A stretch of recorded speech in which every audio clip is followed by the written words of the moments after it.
অনেকেই ছেলে সন্তান নিতে চান, কিন্তু দেখা যাচ্ছে আপনাদের বারবার মেয়ে সন্তান হচ্ছে।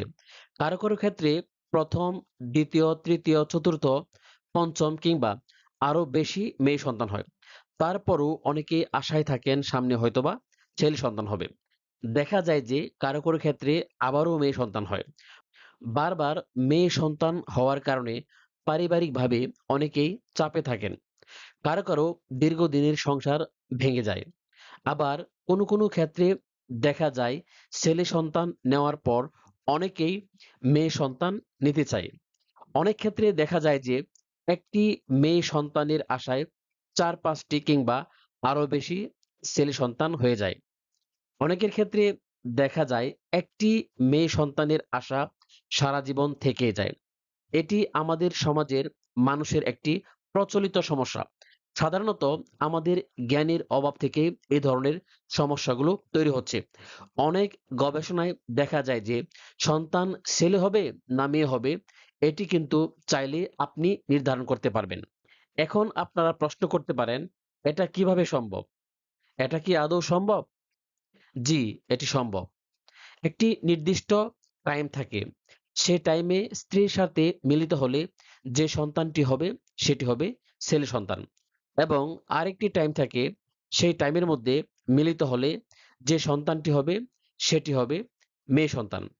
কখন মিলিত হলে বা কখন সহবাস করলে বা কিভাবে সহবাস করলে আপনার ছেলে সন্তান হবে কিংবা মেয়ে সন্তান হবে তা খুব সহজভাবে বিস্তারিত আলোচনা করা হবে আজকের এই ভিডিও টিউটোরিয়ালের মাধ্যমে।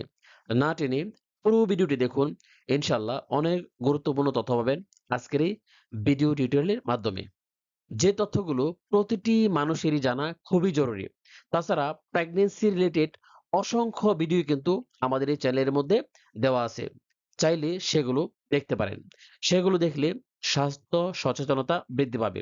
তাছাড়া একটি কথা না বললেই নয়, যারা এখনো আমাদের চ্যানেলটি সাবস্ক্রাইব করেননি, দেরি না করে এখনই সাবস্ক্রাইব করে ফেলুন এবং বেল বাটনে প্রেস করে রাখুন, যাতে করে নতুন কোনো ভিডিও আপলোড করার সাথে সাথে আপনারা নোটিফিকেশন পেয়ে যান। তাহলে চলুন আর কথা না বাড়িয়ে আমরা সরাসরি মূল আলোচনায় চলে যাই। পুরুষদের শরীরে দুটি ক্রোমোজোম থাকে। একটি এক্স ক্রোমোজোম এবং অপরটি হচ্ছে ওয়াই ক্রোমোজোম, অর্থাৎ এক্স ওয়াই ক্রোমোজোম। মহিলাদের শরীরে দুটি ক্রোমোজোম থাকে। দুইটি এক্স ক্রোমোজোম, অর্থাৎ এক্স এক্স ক্রোমোজোম।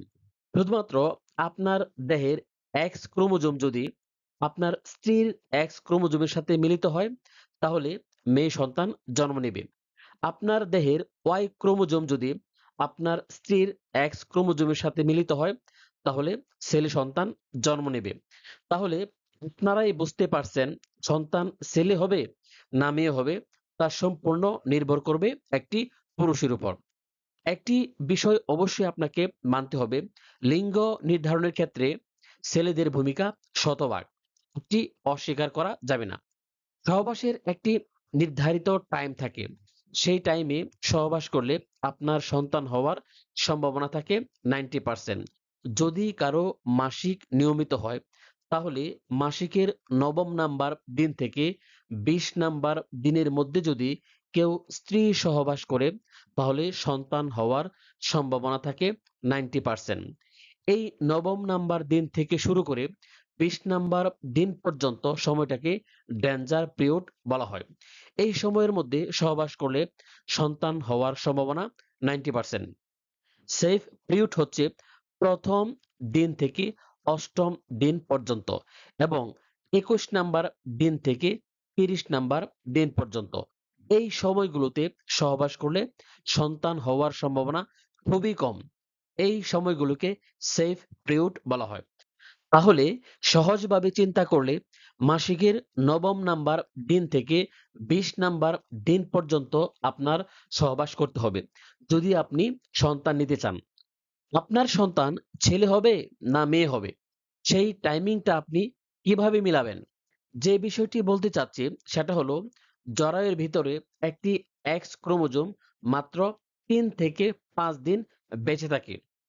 জরায়ুর ভিতরে একটি ওয়াই ক্রোমোজোম 1 থেকে 1.5 দিন বেঁচে থাকে। যখন আপনি সহবাসে লিপ্ত হন এবং আপনার বীর্যস্খলন হয় তখন বীর্যের মাধ্যমে কিছু শুক্রাণু জরায়ুতে প্রবেশ করে। প্রায় 500 শুক্রাণু জরায়ুতে প্রবেশ করে। তখন আপনার এক্স ক্রোমোজোম যদি আপনার স্ত্রীর এক্স ক্রোমোজোমের সাথে মিলিত হয় তাহলে আপনার মেয়ে সন্তান হবে।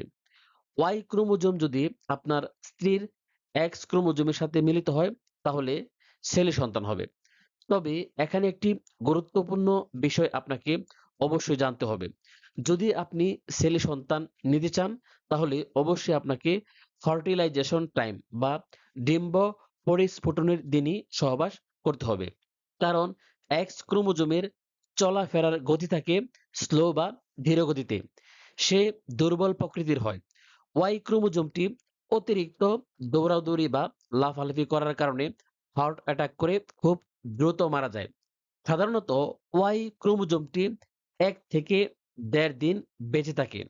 এক্স ক্রোমোজোমটি আস্তে আস্তে বা ধীরগতিতে চলাফেরা করে, যার কারণে এই ক্রোমোজোমটি সহজে মরে না।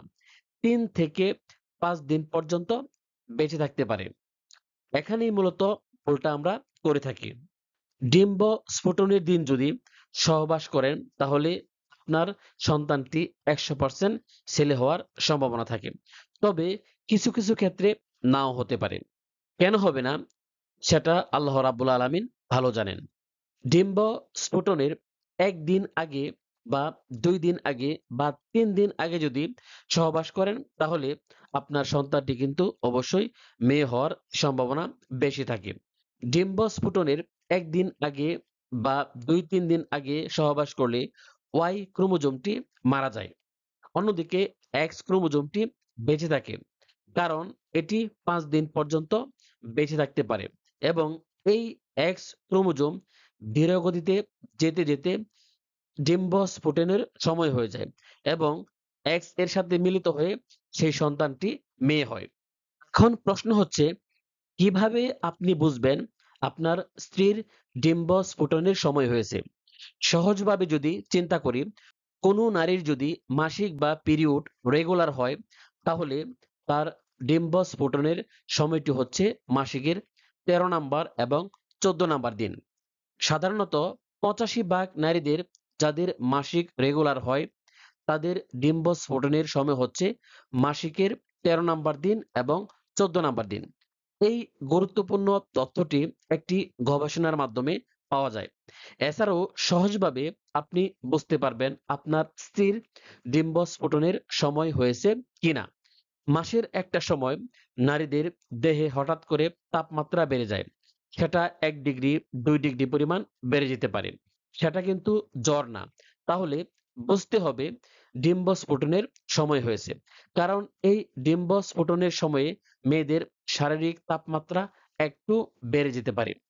২ নাম্বার লক্ষণটি হচ্ছে হঠাৎ করে যদি খেয়াল করেন আপনার স্ত্রীর মাসের একটা সময় আপনার সাথে মিলিত হওয়ার জন্য খুব আগ্রহ দেখাচ্ছে, নারীদের ডিম্ব স্ফুটনের সময়ে এই ধরনের লক্ষণ দেখা যায়। অর্থাৎ মাসের নির্দিষ্ট একটা সময় শারীরিক চাহিদা মেটানোর জন্য একটু বেশি পরিমাণে আগ্রহ দেখাবে। ৩ নাম্বার লক্ষণটি হচ্ছে কোনো কারণ ছাড়া যদি তলপেটে হঠাৎ করে ব্যথা অনুভব করে, এটিও ডিম্ব স্ফুটনের সময় হয়ে থাকে। সেই ব্যথাটি কিন্তু কোনো ওষুধ ছাড়া ভালো হয়ে যায়। আরেকটি ইম্পোর্টেন্ট লক্ষণ হচ্ছে আপনার স্ত্রীর ঘ্রাণ শক্তি বৃদ্ধি পাবে। যেটা খেতে চাচ্ছে সেটার ঘ্রাণ তার কাছে খুব বেশি বেশি মনে হচ্ছে। পেঁয়াজের ঘ্রাণ বেশি বেশি মনে হচ্ছে বা যে কোনো খাবারের প্রতি তার একটা ঘ্রাণ নেওয়ার প্রবণতা বৃদ্ধি পাবে। এটা হলো মাসের একটা সময়। সবথেকে ইম্পোর্টেন্ট যে বিষয়টি সেটি হচ্ছে মাসের একটা সময়ে হঠাৎ করে ব্রেস্ট একটু ব্যথা অনুভব করে। ব্যথাটি তীব্র হবে না, মৃদু ব্যথা হবে। এটিও কিন্তু ডিম্ব স্ফুটনের বা ডিম আসার সময়ে মেয়েদের হয়ে থাকে। এই লক্ষণ যদি প্রকাশ পায় তাহলে আপনি বুঝতে পারবেন আপনার স্ত্রীর ডিম্ব স্ফুটনের বা ডিম আসার সময় হয়েছে। উল্লিখিত লক্ষণগুলো যদি আপনার স্ত্রীর মধ্যে না থাকে তাহলে মাসিকের ১৩ নাম্বার দিন এবং ১৪ নাম্বার দিনটাকে ফোকাস করে আপনার স্ত্রীর সাথে মিলিত হতে হবে। সর্বশেষ যে কথাটি বলবো সেটি হচ্ছে, আপনি যদি ছেলে সন্তান চান তাহলে আপনার স্ত্রীর ডিম্ব ফুটনের দিনই আপনার সহবাস করতে হবে, এবং সেটা যদি বুঝতে না পারেন তাহলে মাসিকের ১৩ নম্বর দিন অথবা ১৪ নম্বর দিন, এই ২ দিনের মধ্যে সহবাস করলে সন্তানটি ছেলে হওয়ার সম্ভাবনা বেশি থাকবে। যদি কন্যা সন্তান নিতে চান তাহলে মাসিকের ১০ নাম্বার দিন, ১১ নাম্বার দিন অথবা ১২ নাম্বার দিন, এই ৩ টা সময়ে আপনারা স্ত্রী সহবাস করবেন।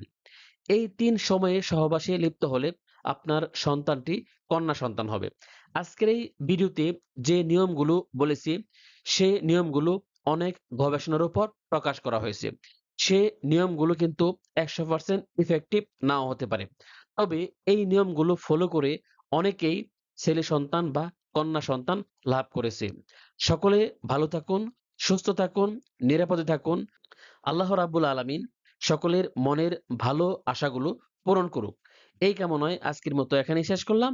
আল্লাহ হাফেজ।